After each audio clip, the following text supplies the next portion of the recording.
સર્વને જય શ્રી કૃષ્ણ.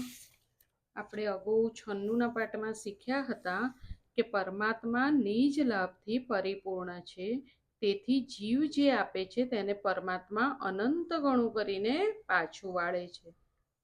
કોઈનો ભાર ન રાખે મુરારી, આપે વ્યાજ સાથે ગર્થવાળી. ભગવાન, આ સંસાર એક એવો અંધારો કૂવો છે કે જેમાં કાળરૂપ સર્પ હંમેશા કરડવાના માટે તૈયાર રહે છે. વિષય ભોગોની ઈચ્છાવાળા પુરુષો આ કૂવામાં પડેલા છે.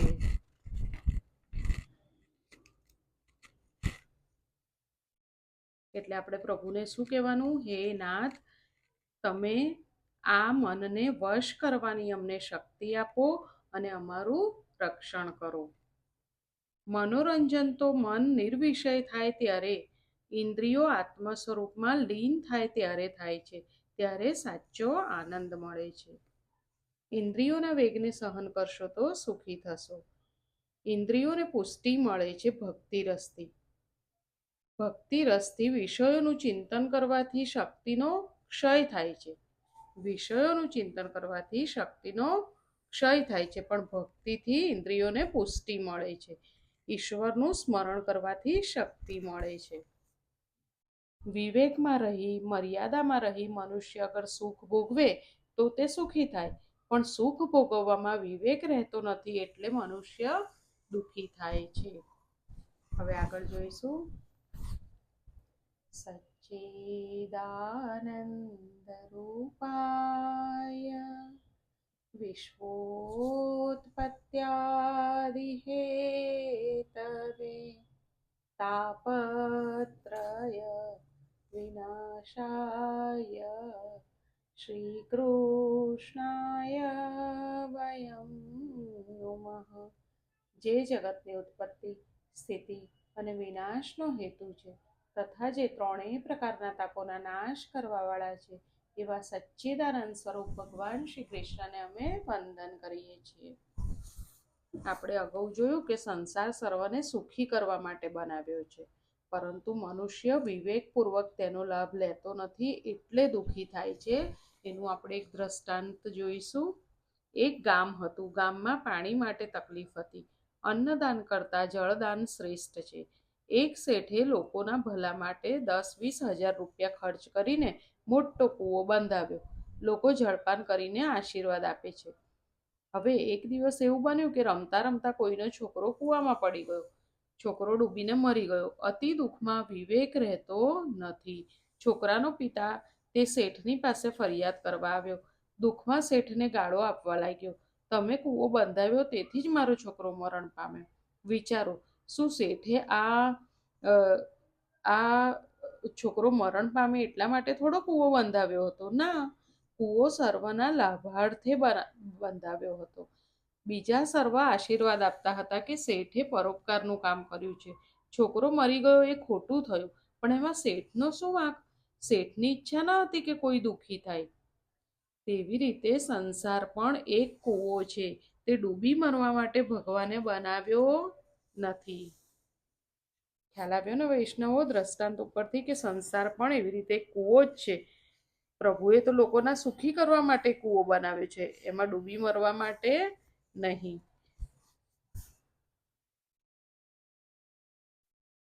પ્રહલાદજી બોલ્યા, મહારાજ, આપને ગુનેગાર કોણ કહી શકે? પણ આ સંસારના વિષયો સુંદર બનાવ્યા તે ખોટું તો કર્યું જ છે. હવે આ પ્રહલાદજી બધું પ્રભુને કહી રહ્યા છે ને કે તમે વિષયો જ કેમ બનાયા કે લોકો ફસાય છે. એનો પ્રભુએ આ જવાબ આપ્યો. હવે પ્રહલાદજી ફરી બોલે છે કે મહારાજ, આપને ગુનેગાર કોણ કહી શકે? પણ આ સંસારના વિષયો સુંદર બનાવ્યા તે ખોટું તો કર્યું જ છે. હવે તો એટલું જ કહો કે સંસારના વિષયોમાં મન ફસાય નહીં, તે માટે હે પ્રભુ, તમે કંઈ કર્યું છે? પ્રહલાદજીએ શું પૂછ્યું કે વિષયો બહુ સુંદર બનાવ્યા છે, હવે વિષયોમાં આપણું મન ફસાય નહીં એના માટે પ્રભુ તમે કંઈ કર્યું છે? તેનો કંઈ ઉપાય બતાવો. એટલે હવે ઋષિ ભગવાન શું કહે છે? તેના માટે મેં 2 અમૃત બનાવ્યા છે. પ્રભુએ શું કીધું? એના માટે આપણું મન વિષયોમાં ફસાય નહીં, મન સંસારના વિષયમાં ફસાય નહીં, એના માટે પ્રભુએ બે અમૃત બનાવ્યા છે. જગતને સુખી કરવા માટે બે પ્રકારના અમૃતો બનાવ્યા છે. તેનું પાન કરશો તો તે વિષયો તમને પજવશે નહીં, વિષયમાં તમારું મન જશે નહીં. બે પ્રકારના અમૃતનું જે પાન કરે તેને ઇન્દ્રિયો પજવી શકશે નહીં. આ અમૃતના નામ શું છે? નામામૃત અને કથામૃત. પ્રભુએ આ બે અમૃત રાખ્યા છે કે આ બે અમૃતનું આપણે પાન કરીશું. નામ પહેલું કયું? નામામૃત, એટલે પ્રભુનું ખૂબ નામ જપ કરવાનું. અને બીજું છે કથામૃત. કથા રસનું આપણે પાન કરતા રહીએ તો આપણે વિષયોમાં ફસાઈશું નહીં. જ્યારે મનમાં વિષયો પ્રવેશે, પાપ મનમાં પ્રવેશે, ત્યારે કથાનંદ અને નામામૃતનો આશરો લેવો જોઈએ.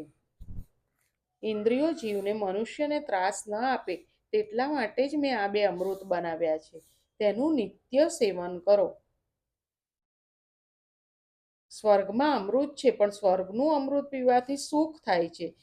પણ કહેવામાં આવે છે કે અમૃત પીવાથી પુણ્યનો ક્ષય થાય છે. પણ આ કથામૃત એવું છે કે અમૃત પીવાથી પાપનો ક્ષય થાય છે. તેથી કથામૃત સ્વર્ગના અમૃતથી શ્રેષ્ઠ છે. લીલા કથા એ અમૃત છે, નામ એ અમૃત છે.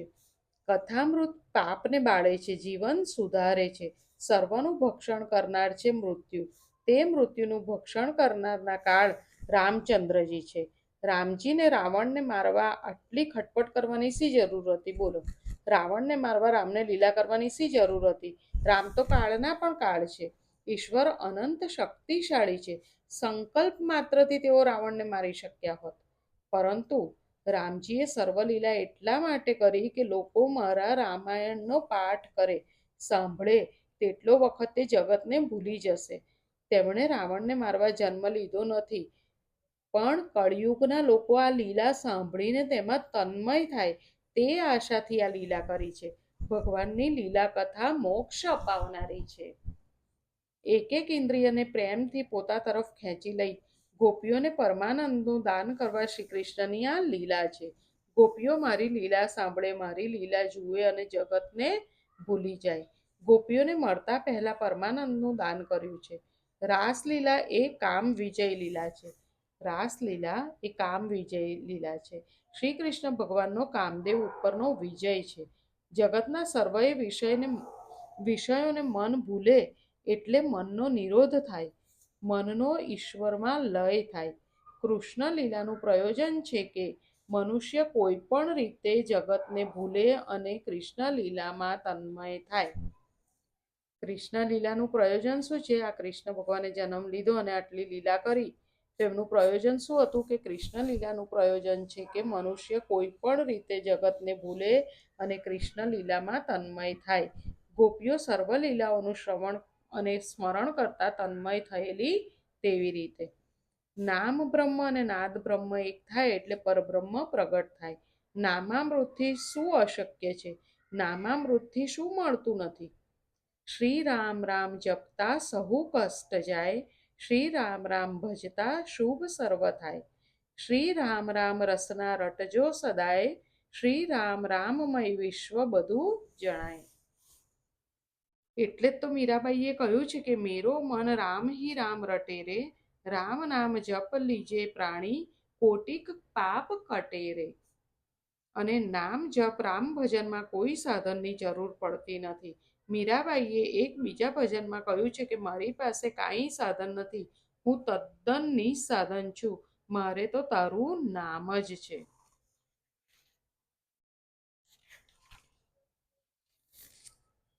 આ બે અમૃતો મેં મફત આપ્યા છે. પ્રભુએ શું કીધું? નામામૃત અને કથામૃત, આ બે અમૃતો મેં મફત આપ્યા છે. આ બે અમૃતો શ્રેષ્ઠ છે. કૃષ્ણનું નામ સ્વર્ગના અમૃત કરતાં પણ શ્રેષ્ઠ છે. સ્વર્ગના અમૃતનું દેવો પાન કરે છે, પરંતુ તેમને શાંતિ મળતી નથી. કથા અમૃત પાનથી વિષયો શાંત બને છે. નામામૃત અને કથામૃતનું પાન કર, તે વગર પૈસે મળે છે. શું કીધું? સ્વર્ગના અમૃતનું દેવો પાન કરે છે, પણ તેમને શાંતિ મળતી નથી.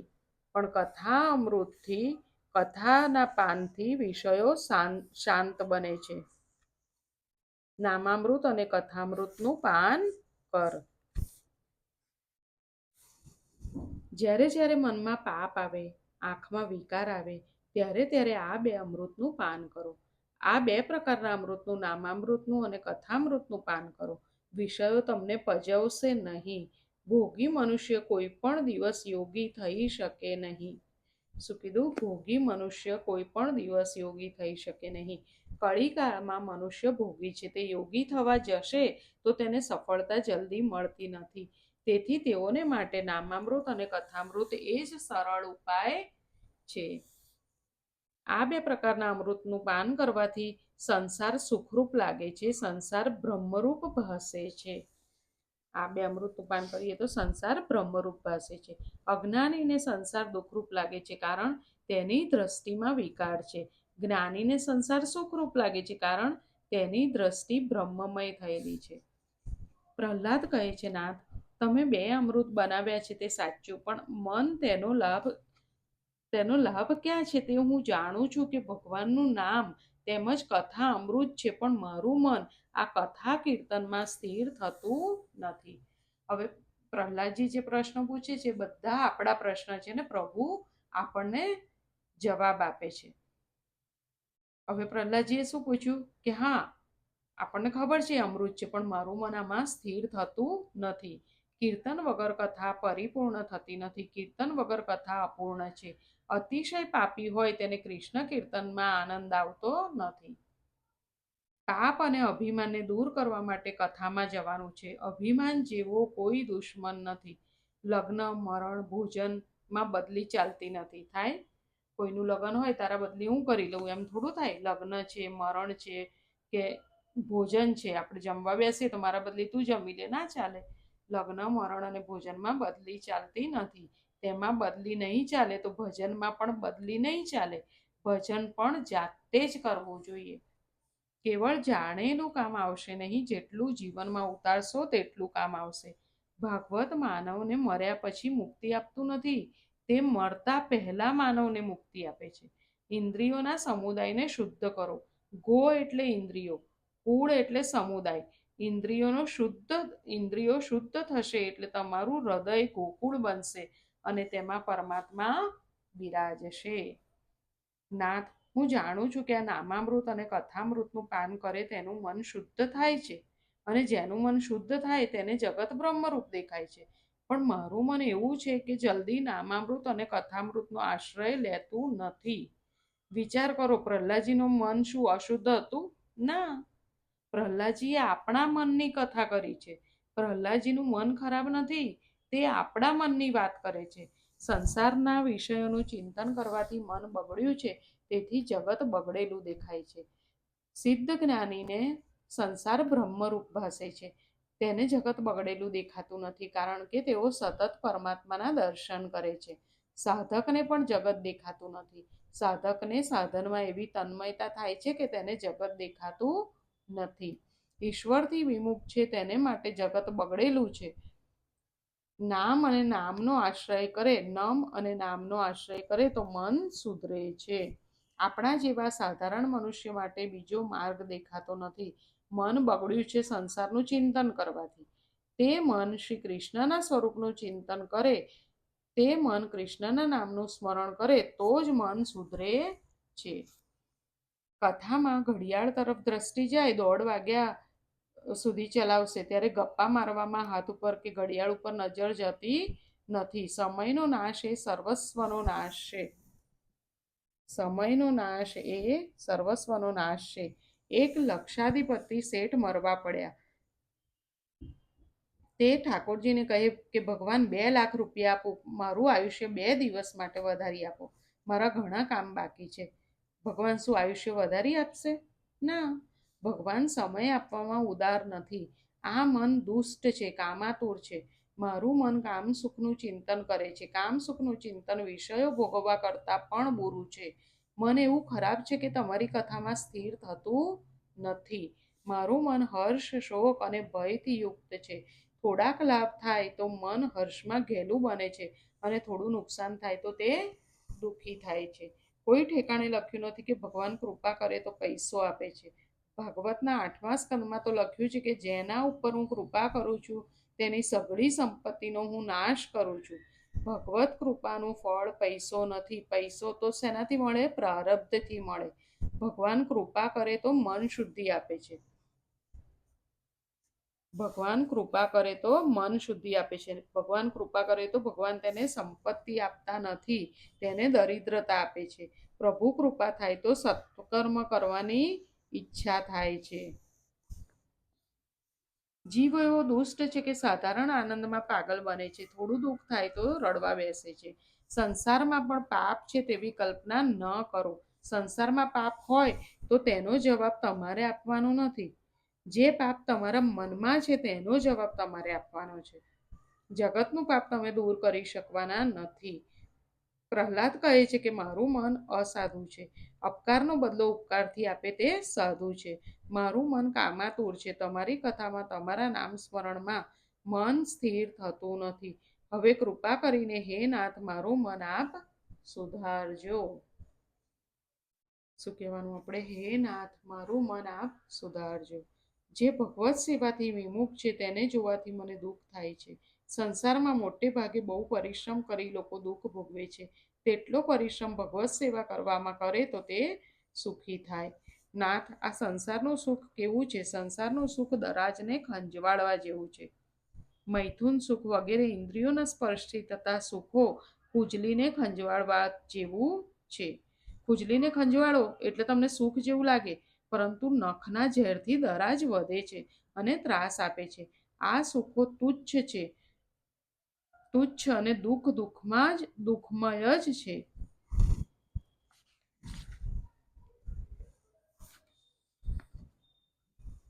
તેથી ગીતાજીમાં કહ્યું છે કે ઇન્દ્રિયો તથા વિષયોના સંયોગથી ઉત્પન્ન થતા જે ભોગો છે તે નિસંદેહ દુઃખનું જ કારણ છે. કયા સુખો? ઇન્દ્રિયો અને વિષયોના સંયોગથી જે ઉત્પન્ન થતા ભોગો છે તે નિસંદેહ દુઃખનું જ કારણ છે. તે આદિ અને અંતવાળા એટલે કે અનિત્ય છે. તેથી હે અર્જુન, ડાયા પુરુષો આવા સુખોમાં રમતા નથી.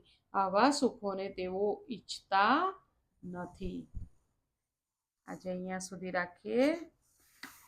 આજે આપણે શું શીખ્યા આપણે જોઈ લઈએ. સંસાર એ પણ એક કૂવો છે. તે ડૂબી મરવા માટે ભગવાને બનાવ્યો નથી. સંસારના વિષયોમાં મન ફસાય નહીં તેના માટે પ્રભુએ 2 અમૃત બનાવ્યા છે. કયા? નામામૃત અને કથામૃત. જ્યારે મનમાં વિષયો પ્રવેશે, પાપ મનમાં પ્રવેશે ત્યારે કથાનંદ અને નામામૃતનો આશરો લેવો, તેનું નિત્ય સેવન કરો. કૃષ્ણ લીલાનું પ્રયોજન છે કે મનુષ્ય કોઈ પણ રીતે જગતને ભૂલે અને કૃષ્ણ લીલામાં તન્મય થાય. સ્વર્ગના અમૃતનું દેવો પાન કરે છે પરંતુ તેમને શાંતિ મળતી નથી. કથા અમૃત પાનથી વિષયો શાંત બને છે. નામામૃત અને કથામૃતનું પાન કરવા પ્રભુ કહે છે. સમયનો નાશ એ સર્વસ્વનો નાશ છે. ભગવાન કૃપા કરીને મન શુદ્ધિ આપે છે. ભગવાન જ્યારે કૃપા કરે તો સંપત્તિ આપતા નથી, દરિદ્રતા જ આપે છે. પ્રભુ કૃપા થાય તો સત્કર્મ કરવાની ઈચ્છા થાય છે. આજે અહીંયા સુધી રાખીએ. ફરી જલ્દી મળીએ. સર્વને જય શ્રી કૃષ્ણ.